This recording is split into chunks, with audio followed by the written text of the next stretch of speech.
What's going on, everybody? The original Mako back with some tips that I wish I knew before I started playing Vampire Survivors.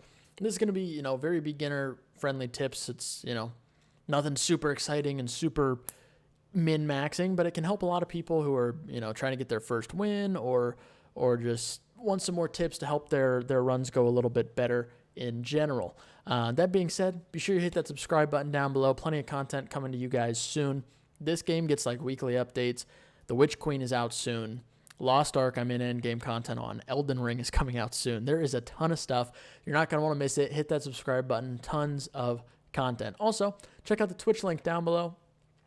We have stream 5 days a week over there. We have a ton of fun, super interactive, and I would really appreciate any support over on that Twitch channel. We're trying to get partnered in 2022, and I need your guys' help to do it. So check out those links down below as always. But that being said, let's go ahead and get into the tips. Tip number 1.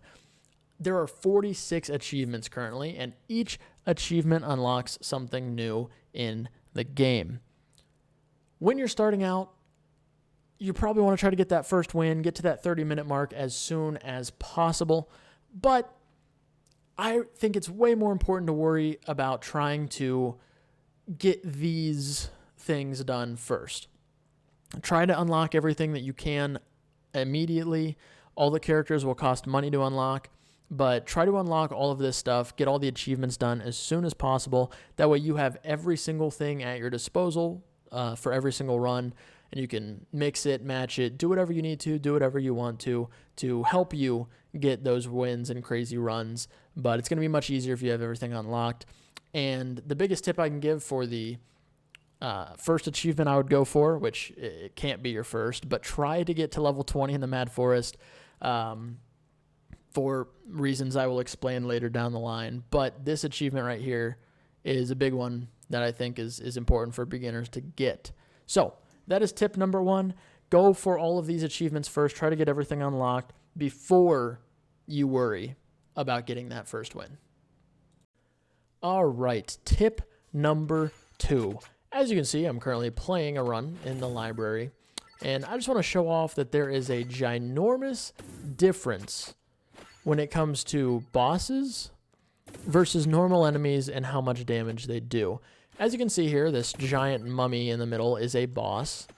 As you play the game, every so often, after a certain amount of time passes, a boss will spawn. And when the boss spawns, after you kill it, there's a good chance of getting a chest from him, which can give you any number of upgrades. Well, it can give you 1 upgrade, 3 upgrades, or 5 upgrades, depending on how lucky you get. Depending on what weapons you already have and passives. It will only upgrade things you already have. It will never give you something that you don't have.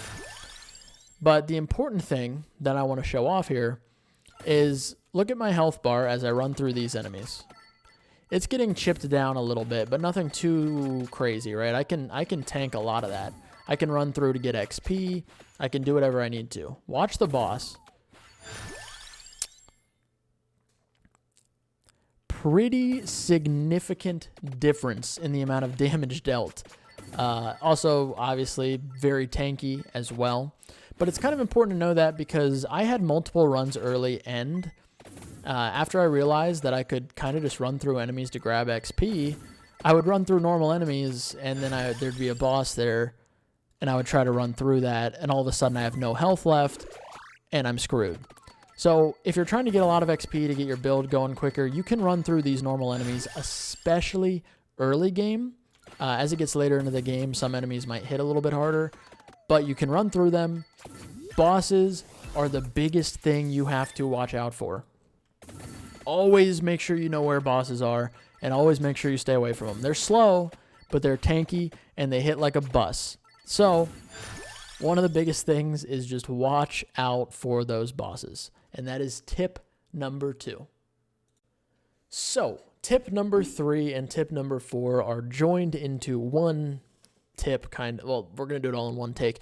Anyway, this next tip is something that, you may have figured out on your own, or if you're just starting, then this might help a little bit. But as you can see, your little inventory up here is broken down into an upper row and a bottom row. The upper row is exclusively for weapons. The bottom row is exclusively for passive items. I'm going to show you guys, after I go through this, a list of the passives, a list of the weapons, and which ones upgrade which. So essentially, you can only ever have 6 weapons at a time, and you can only ever have 6 passives at a time. Once you're full on weapons and passives, all you're going to get is upgrade options when you level up. There is one exception to this rule that I'm going to explain in just a second, and that's going to be tip number 4. But every single weapon, well, most weapons in the game right now have a legendary upgrade. As you can see, a good example here is like the Lightning Ring, the Bible, and the Rune Tracer right now are not legendary upgrades, but the ones that have just a single little upgrade square, those are legendary upgraded weapons.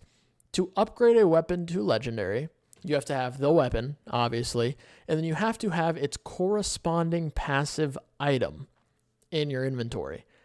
And you have to open a chest after the 10-minute mark, and then you will get the legendary version of that weapon. Like I said, right after I'm done giving you these tips, I will show you a list of the weapons and the passives and which passives are connected to which weapons at the moment. But I just wanted to, clear it up and show you guys that there's only 6 weapon slots and 6 passive slots. You can't get 12 passives and no weapons. You can't get 12 weapons and no passives. You have to have 6 and 6. Now, how this kind of ties in is there's the one exception to this rule, which is the library. Now, first of all, the library is significantly easier than the forest, which is why I recommend you get the library unlocked as soon as possible if you're trying to get wins. Because the library is much easier to play on, which is why it's weird it starts you with the forest. But either way, one of the other big reasons, other than the layout that the library and the enemies, that the library is so easy, is because in the library you can kind of cheat the system, let's say. Because you can actually get up to 8 passives in the library.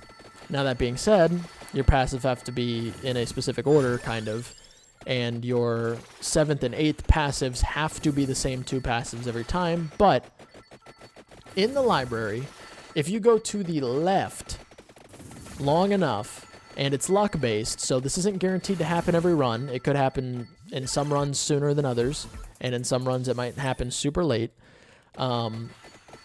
But if you run to the left long enough, on the table you can see this little thing here. Once again, this is not guaranteed to happen at any specific time. After any specific amount of running, you could technically run for 30 minutes to the left and never find it. But it does have a chance, and it happens pretty often, a chance to spawn on a table that looks like this. So keep running to the left until you find it. And if you already have 6 passives and you pick it up, you get a 7th passive in your inventory. The Tome is a very, very good passive to get in your inventory also. The same exact thing happens if you go directly to the right long enough. You can find another little item, which will be in an area. It won't be on a table, but it'll be in an area like this. And it will be a mask that basically just increases the amount of gold that you get. So it's not a crazy useful passive. I mean, it is for if you're trying to unlock stuff still, but it is really nice to have. And having 7 passives, in some cases, can absolutely make the difference between winning a run and not winning a run. So that's why playing on the library is such a big deal. It has easier enemies. It's easier to navigate with, pretty much only having 2 directions you need to worry about.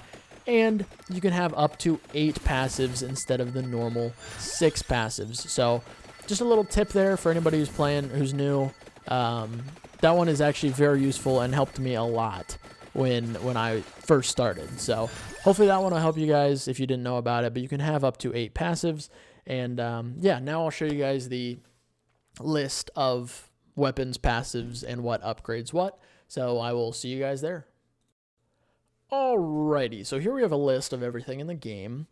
All of the weapons are everything from the bone upwards. So bone, laurel, clock, pentagram, rune tracer, vandalier, ebony wings, peach 1, thunderloop, lightning ring, labora, Santa water, Soul Eater, Garlic, Hellfire, Fire Wand, Unholy Vesper, King, Bible, Heaven, Sword, Cross, Death Spiral, Axe, Knives, Thousand Edge, Knife, Holy Wand, Magic Wand, Bloody Whip, and Whip, or Bloody Tear and Whip. Those are all the weapons, and everything from the spinach downwards to here, everything from here to here, are the passives that you can get. And once again, you can have 6 of each, which it allows you to kind of theory craft before you go into a run. What 6 weapons do I want and what 6 passives do I want? You're not always going to get exactly what you want, but you can kind of get a good idea of what you want to do.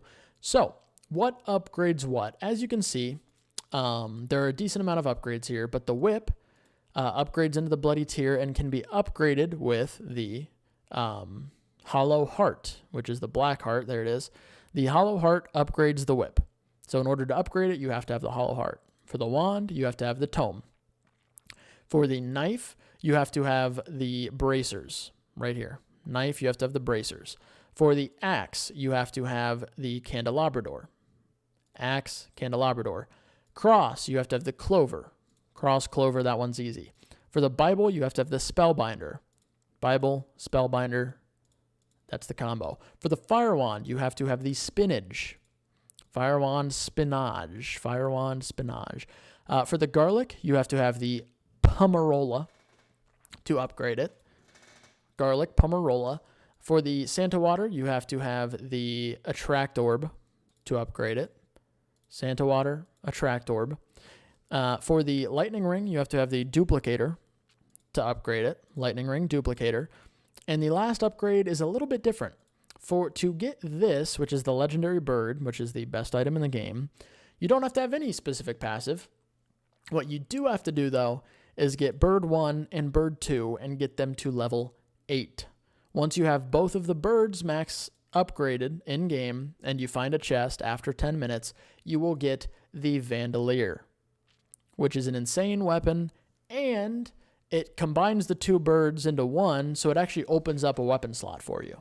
So those are all of the different weapons and passives. Those are what upgrades what and how to get the bird upgrade, which is slightly different.